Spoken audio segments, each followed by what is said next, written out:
Kalau toh orang digoda, itu bukan karena kehebatan syaitan, tapi karena kelemahan kita.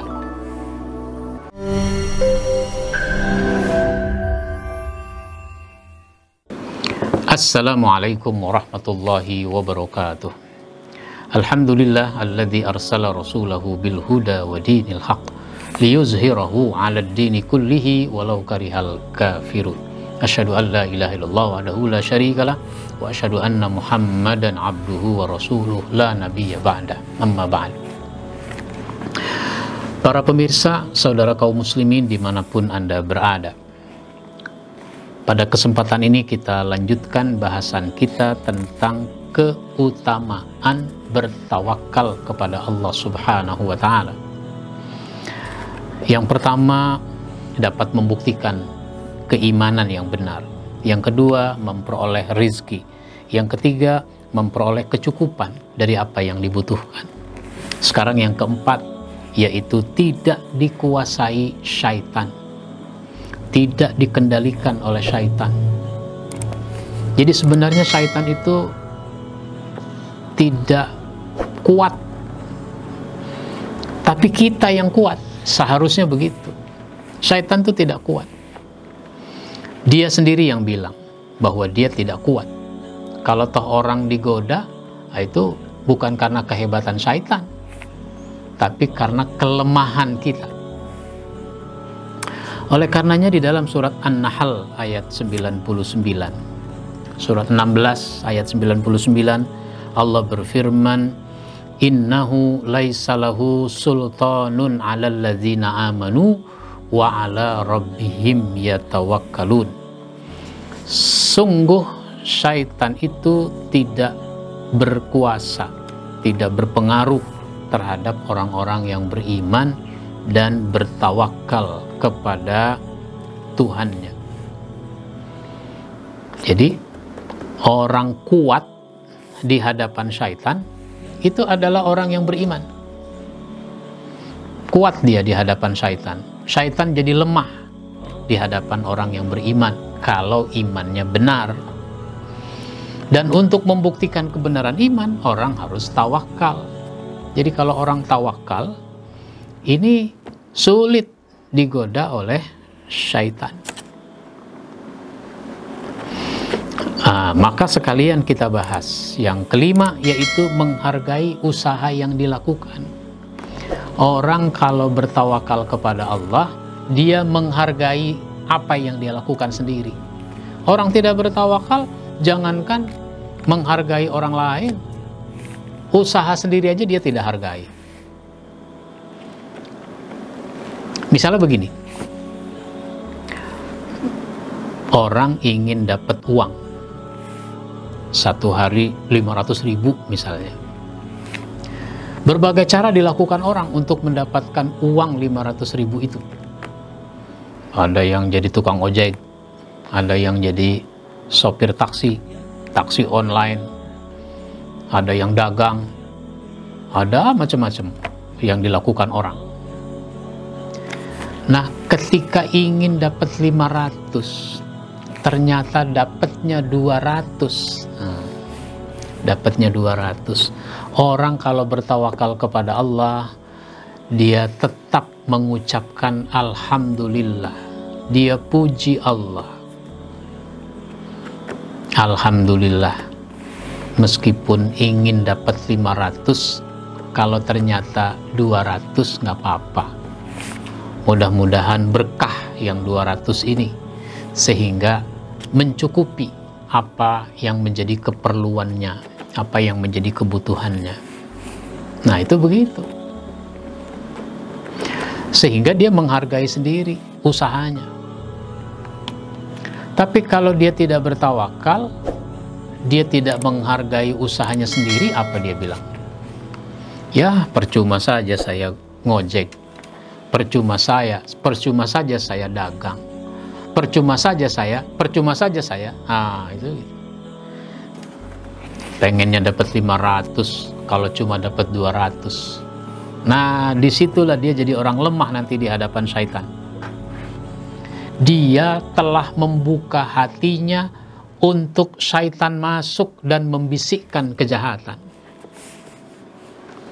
Apa kata syaitan? Makanya daripada lu ngojek, mendingan lu nyolong. Nah, tuh lihat si Anu nyolong, dapat handphone bagus, dapat motor, sebentar doang, 1 menit 2 menit dapat motor, dia nyolong. Motor harganya berapa? Nah, lu kerja dari pagi sampai sore dapatnya cuma 200, mendingan dia sebentar doang dapat motor harganya 7 juta, harganya 10 juta. Apa dia bilang? Iya ya. Itu bahaya itu. Kalau bilang iya ya, akhirnya apa? Dia pun pengen melakukan itu. Ini namanya orang karena tidak menghargai usahanya sendiri, akhirnya dia lebih memilih usaha orang lain yang tidak benar, sehingga dia lemah di hadapan syaitan. Dia cepat dikuasai oleh syaitan, bahkan dia sudah mempersilahkan syaitan masuk ke dalam hatinya. Ya memang maunya syaitan begitu. Alladzi yuwaswisu fi sudurin nas, membisikkan kejahatan ke dalam hati manusia. Itu kata membisikkan biasanya di mana? Ini di telinga. Kalau membisikkan itu biasanya di telinga. Dari telinga nanti baru masuk ke hati. Ternyata syaitan membisikkannya tidak lewat telinga, langsung membisikkannya ke hati. Toh nanti juga nyampainya ke hati juga. Oleh karenanya waspada. Maka dalam konteks usaha, serahkan hasilnya kepada Allah Subhanahu wa ta'ala, sehingga kita jadi orang kuat di hadapan syaitan. Syaitan tidak berdaya di hadapan orang-orang yang bertawakal kepada Allah Subhanahu wa ta'ala, dan dia selalu menghargai usahanya. Apa yang dia lakukan, dia hargai. Alhamdulillah, saya bersyukur sudah dagang dari pagi sampai sore, dapat rezeki yang halal dari dagang. Alhamdulillah, saya ngojek dari pagi sampai sore, sehingga saya mendapatkan uang untuk memenuhi kebutuhan. Seterusnya begitu, dia syukuri. Masih untung saya bisa kerja, masih untung saya bisa dagang, masih untung saya bisa ngojek, dan seterusnya. Banyak orang yang nggak ngapa-ngapain, kata orang.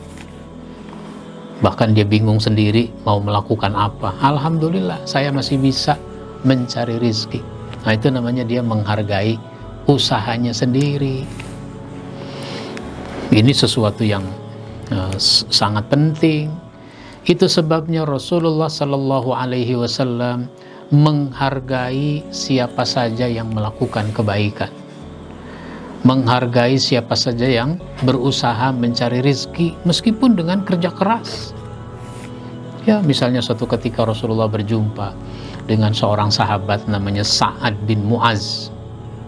Nabi bersalaman. Waktu berjumpa dengan Sa'ad bin Mu'az, meskipun selain Assalamualaikum, beliau juga berjabatan tangan. Pada saat berjabatan tangan itu, Rasul rasakan tangannya begini kasar. Sangat kasar tangannya itu. Kapalan kalau bahasa kita. Kenapa tanganmu begini kasar? Karena saya kerja keras ya Rasul, untuk dapat rezeki yang halal. Rasul senang ada sahabatnya yang mencari rezeki yang halal meskipun harus bekerja keras sampai tangannya kapalan itu. Maka Nabi salaman sekali lagi. Bahkan bukan cuma salaman sekali lagi, tapi itu tangan ditarik kemudian dicium. Itu penghormatan, apresiasi Nabi kepada orang yang mau berusaha, bekerja keras, lalu hasilnya diserahkan kepada Allah Subhanahu wa ta'ala. Dia bertawakal kepada Allah Subhanahu wa ta'ala.